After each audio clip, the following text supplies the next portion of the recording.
On June 16, 2018, I finally decided to launch my show. I've always wanted to inspire the world, face challenges, and share my personal testimony and my life story with the world. Join me each and every weekday, Monday through Friday at 6 a.m. because this is a show based on faith and how each and every day we battle storms. My name is Angel, and welcome to Have Faith, Let It Begin.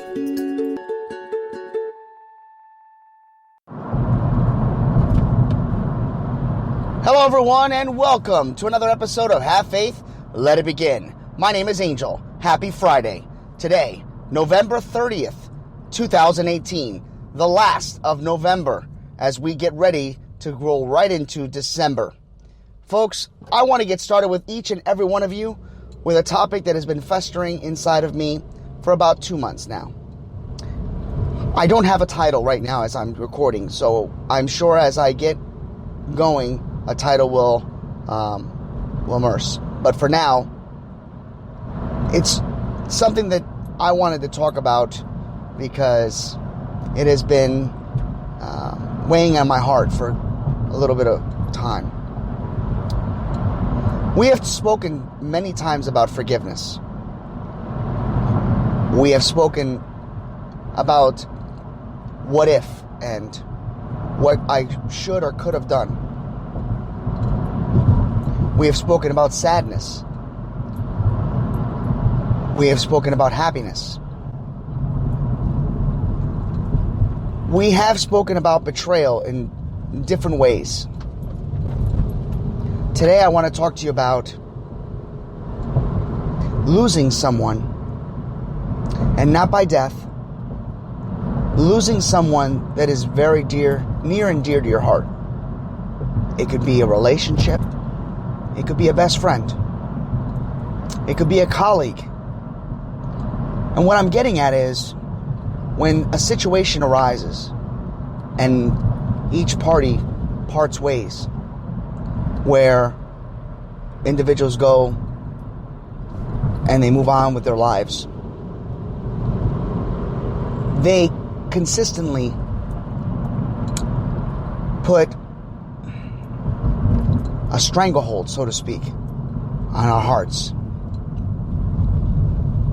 Sometimes things happen for the good, unfortunately for the bad, and sometimes for the ugly. I don't have but one story that I can share with you that can kind of relate to the things that my friends and family and people that are around me are going through. Because right now I'm very, very vague. So let me just give you an example. When I was in my past relationship back in 1999 to 2001, the relationship ended. For those of you that are not aware of this topic and this story, I encourage you to take a look at the previous episodes entitled Breakups, Relationships. You'll understand more in detail. As my relationship ended back in 2001, I started to go into a 2-year depression. A depression that I really didn't feel I was going to get out of, because it got to the point whereas I felt as if there was no way I would ever smile again. Now, I want to put into perspective, I was in my early 20s, and when we're all in our 20s, we tend to think that the world is going to end when bad things occur. We don't realize that there's so much more out there and so much more life to live, and that at one point in our lives, sometimes we do have to experience heartbreak. The hardest part was getting back on my feet. The hardest part for me was trying to share with my parents, my brothers, and my sister the type of pain I was going under. Now, I want to be honest and be clear. I was not in a relationship where I had kids. It was a 2-year relationship. when the relationship ended, I felt as if there was nothing left. Ironically, and I now believe more than ever, God had a hand in this. Not the breakup, but the outcome. I was presented with an opportunity to move to Providence, Rhode Island with the company that I was involved in. I took the offer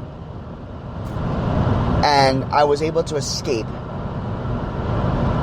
And I wasn't escaping the relationship. The relationship was over. I personally was escaping having to deal with people look at me and say, I'm so sorry this happened. Oh my God, you guys look like a perfect couple. Or, oh my God, what happened? I didn't want to deal with that. So for the next 2 years, I alienated and sheltered myself like a hermit. I didn't come home for the holidays, which is so unlike me. My parents visited me, and I tried to put on a fake smile. But every parent, as I'm learning, knows and feels everything. They see everything, just like God sees everything. I remember while I was in my depression that I continued. I apologize, I had a hiccup. I remember that during my depression, I started to realize all the things that I used to wish for while I was in that relationship. Let me give you an example. We would fight so many times. We would argue that sometimes I would just say, oh my gosh, I wish that you would just do something, or I wish you would just leave. In my mind, I would say it. I never said it to her. I always wished to be single. Deep down inside, I didn't mean it. But when it finally came true, I felt as if my wishes came true. And they weren't the wishes that I wanted. I felt as if I could go back in time and wish for the relationship to get better. Maybe that wish would have came true. That didn't happen. And of course, when you're in the middle of a breakup, or a relationship that has ended, or a friendship that has ended, there's always somebody that comes around and says, don't worry about it, you guys will make things up. There's always so many different people around you that try to get involved because either they like the drama, they feed off of the drama, or they want to feel like they're a part of something, or they feel as if they can do some good to both of you. I will personally tell you, I don't feel that's the case. Because you're always getting third and fourth and fifth information from people that either have not spoken with the source or have heard from other third and fourth parties. And it's just like the grapevine, I think it's called. When you hear from the grapevine, by the time the story gets to you, it's been altered. So, right about now, you're probably thinking, well, how do I overcome this? I wish I could tell you the answer. I wish I could sit here and say to you that I know the direct way of how to move forward. I can only give you my personal testimony, my personal experience. Yes, I went to church. Yes, I prayed to God more and more. But the one thing that I needed to do was I needed to get right with myself. I needed to humble myself and realize that some of the things that had gone down to end the relationship were my fault too. I had to take ownership of the things that happened to me, the things that I caused to make the relationship end. I can sit here right now today and tell you that I believe a big part of the relationship died because of me. Because I was not mature enough to hold a relationship. And I can say that without feeling guilty. I can say that because I know that I've forgiven myself, and I also have been forgiven by her over the years. What am I trying to say? In life, we're all going to be given doors. We're all going to experience heartbreaks. We're all going to feel as if the world is coming down on us. We're all going to feel as if God is not hearing us. God hears everything. God likes you for who you are. God made you in His image. God did not make you in His image to torture you. But things happen for a reason. They make you stronger. They make you wiser. They put you in a